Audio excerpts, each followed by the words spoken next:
Le 20 octobre 1941, Jean Moulin arrive en Angleterre. Qui est Jean Moulin? Jean Moulin est un préfet de la République et son dernier poste a été à Chartres. À la déclaration de guerre, il a fait tout son possible pour s'engager, mais il a été maintenu à son poste depuis longtemps. Jean Moulin a l'intention de participer à la résistance active, puisque on peut dire que dès le premier jour, c'est-à-dire quelques heures après la déclaration du maréchal Pétain le 17 juin 1940, eh bien, Jean Moulin se tranche la gorge pour désobéir et pour s'opposer à la volonté des Allemands, ce qui est un acte de résistance et un des tout premiers actes de résistance. À la préfecture et à son poste, il a fait tout son possible, comme je dis, pour s'opposer aux Allemands. Finalement, il est révoqué le 2 novembre 1940 par le maréchal Pétain lui-même qui signe le décret, mais il quitte Chartres avec une fausse carte d'identité, au nom de Joseph Mercier.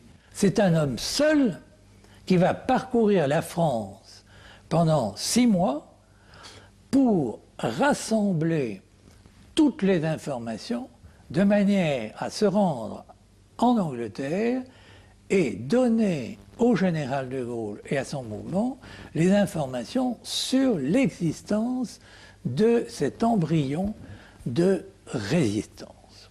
Pourquoi Jean Moulin s'est livré à cette enquête?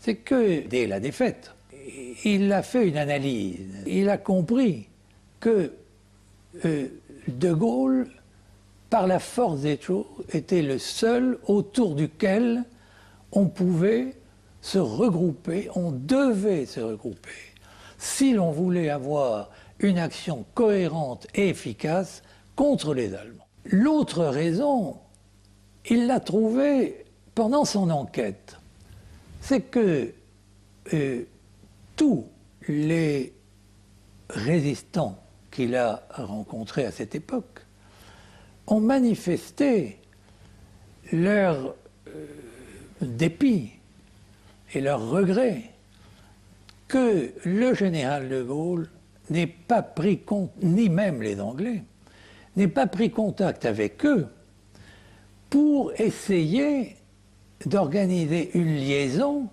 de manière à faire ensemble, à organiser ensemble la résistance comme instrument militaire pouvant être utilisé par les Alliés le jour où ils débarqueraient. Et le but premier de sa mission, c'est de convaincre le général de Gaulle et les Anglais d'aider matériellement l'embryon de force qui est en train de s'organiser avec des moyens dérisoires en France. Alors Jean Moulin, comme je l'ai dit, arrive à Londres le 20 octobre 1941. Il est interrogé par les Anglais et le 25 octobre, il rencontre le général de Gaulle. Et ce qu'il veut savoir d'abord, c'est si le général de Gaulle s'engage à la libération, à rétablir la République. Et le général de Gaulle, sans l'ombre d'une réticence, l'assure que le seul but de son mouvement, c'est de redonner la parole au peuple français après avoir libéré la France. C'est d'ailleurs ce qu'il dit depuis le début dans tous ses discours. À partir de là, Jean Moulin explique au général les possibilités de la résistance française. Et le général de Gaulle comprend très bien tous les arguments de Jean Moulin. En outre, c'est le seul fonctionnaire d'autorité, le seul préfet qui ait rallié le général de Gaulle et qui soit venu jusqu'à lui pour le rencontrer.